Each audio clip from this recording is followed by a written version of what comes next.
আসসালামু আলাইকুম। Hello everyone, আশা করি আল্লাহর রহমতে সবাই ভালো আছেন। সবাইকে মাহে রমজানের শুভেচ্ছা জানিয়ে শুরু করছি আজকের নতুন আরেকটি ধামাকা ব্লগ। তো বন্ধুরা, আজকে দেখতে পাচ্ছেন রাইডিং করে বা বাস রাইডিং করার জন্য তার স্টিয়ারিং এর অবস্থা, কিভাবে কতটুক রেডিয়েন্সের ব্যাপার স্যাপার বা হাত ফ্রি করতে হয় সেক্ষেত্রে, এবং কিভাবে সামনের দিকে তাকিয়ে থাকতে হয় সেটা, এবং একজন বাস ড্রাইভার কিভাবে বাস কন্ট্রোল করে, আরও অনেক কিছু নিয়ে আজকের এই ভিডিওটি শুরু করতে যাচ্ছি আপনাদের মাঝে। তো সেই সাথে কুরবানি প্রিমিয়াম এবং হানিফের কক্স থেকে ঢাকা যাত্রা পথে এই হানিফ এন্টারপ্রাইজের সাথে কিন্তু ঘটে যাওয়া মোটামুটি কিছু গুরুত্বপূর্ণ তথ্য আপনাদের মাঝে তুলে ধরার চেষ্টা করবো। তো বন্ধুরা, সম্পূর্ণ ভিডিওটি না টেনে দেখতে থাকুন এবং আজকের এই ভিডিওর অভিজ্ঞতা অর্জন করুন।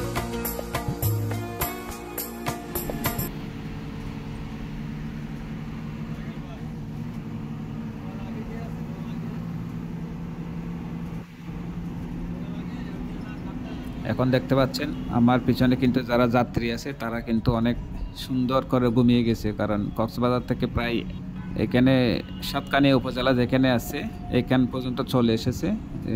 বর্তমানে এখন কিন্তু কেরানীহাট ক্রস করে আমরা চন্দনায় এসে প্রবেশ করছি।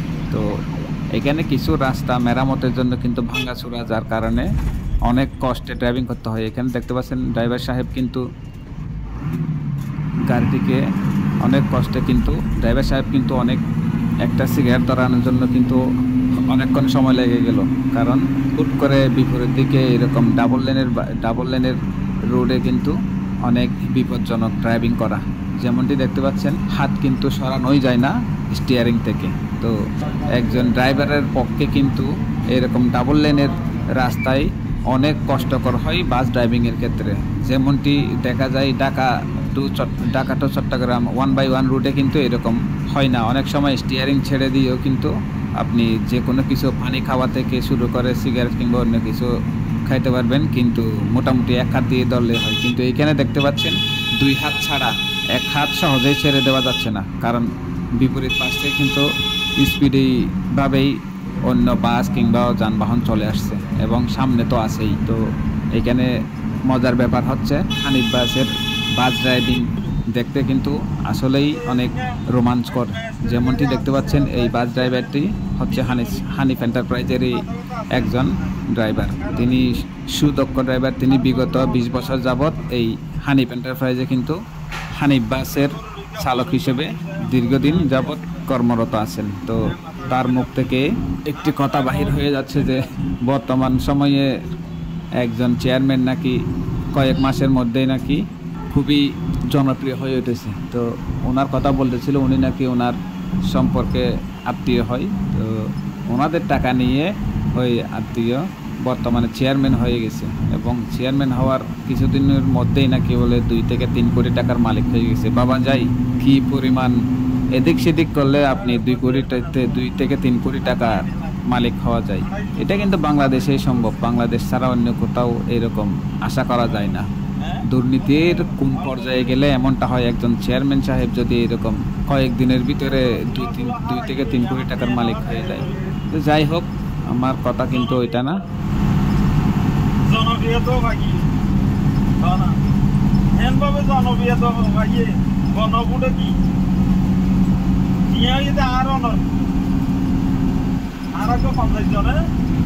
সংগঠন করছিলাম 1000 দিদি এগুলো কি চেয়ারম্যানের উত্তর।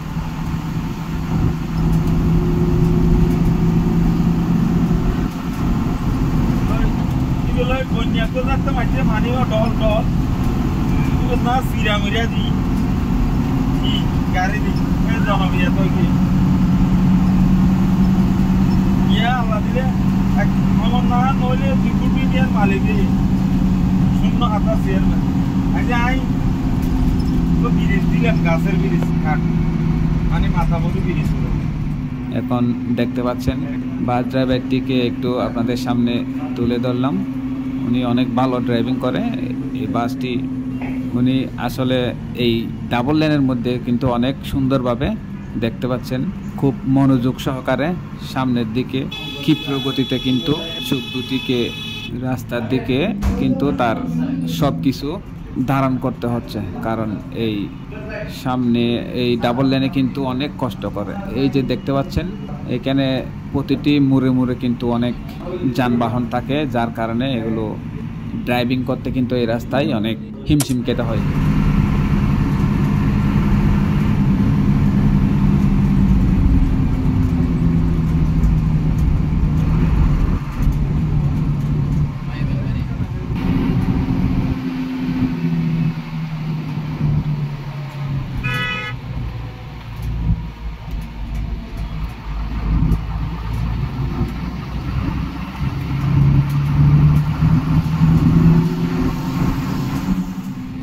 এখন দেখতে পাচ্ছেন কুরবানি প্রিমিয়ামের সাথে হানিফের মোটামুটি কিছুটা রেসিং চলছে।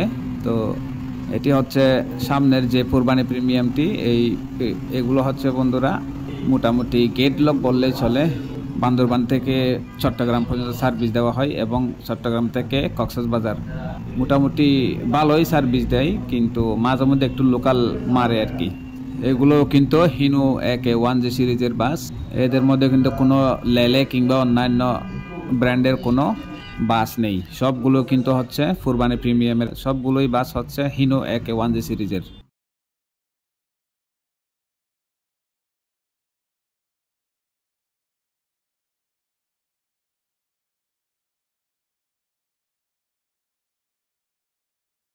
ইতিমধ্যে কুরবানি প্রিমিয়ামকে আমরা ওভারটেক দিয়ে চলে আসছি, কারণ হানিফের সাথে কুরবানি এতক্ষণ লাগে না। ঢাকার বাস দেখলেই কুরবানি বাসগুলো বা যে কোনো বাস সাইড দিয়ে দেয়।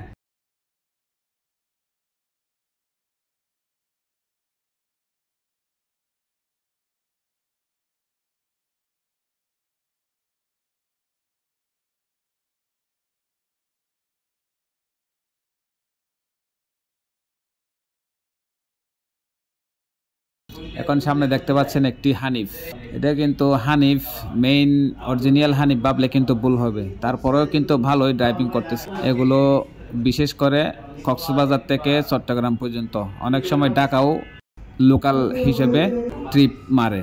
বিশেষ করে এই লোকাল বাসগুলো কিন্তু খুবই ডেঞ্জারাস, যেটা এক ধরনের বিপজ্জনক বলা যায়। যেমন বাংলাদেশে এখন যেই পরিমাণে কিন্তু ডাকাতি চলছে, এই ধরনের লোকাল বাসগুলোতে কিন্তু বেশিরভাগ হয়ে থাকে। তাই কম টাকার জন্য কিন্তু অনেক বড় একটা বিপদ কিন্তু আপনার জীবনে স্মরণ হয়ে থাকতে পারে এই বাসে যাতায়াতের ক্ষেত্রে। তাছাড়া 1G বাস বা ডাইরেক্ট লাইনের বাসে যদি 650 টাকা দিয়ে আপনি একবার চট্টগ্রাম থেকে ঢাকা যান, কিন্তু ওই বাসে করে যদি যান সেক্ষেত্রে আসা যাওয়াই কিন্তু 600 টাকা দিয়ে আপনি যাতায়াত করতে পারবেন। বুঝলাম এখানে দৈনন্দিন অনেক মানুষ যাতায়াত করে, যারা কম টাকায় যেতে চায় এবং আসা যাওয়া করতে চায়, তাদের জন্য এইগুলো পারফেক্ট বলা যায়। এবং সেই সাথে আজকের ভিডিওটি এখানে শেষ করলাম এবং আবারও দেখা হবে ধামাকাদার নতুন একটা ট্রাভেল ব্লগের সাথে। সেই পর্যন্ত সবাইকে আল্লাহ তাআলা মাহে রমজানের উপলক্ষে সবাইকে সুস্থ ও সুন্দর জীবনযাপন করার তৌফিক দান করুন। আমিন। আসসালামু আলাইকুম।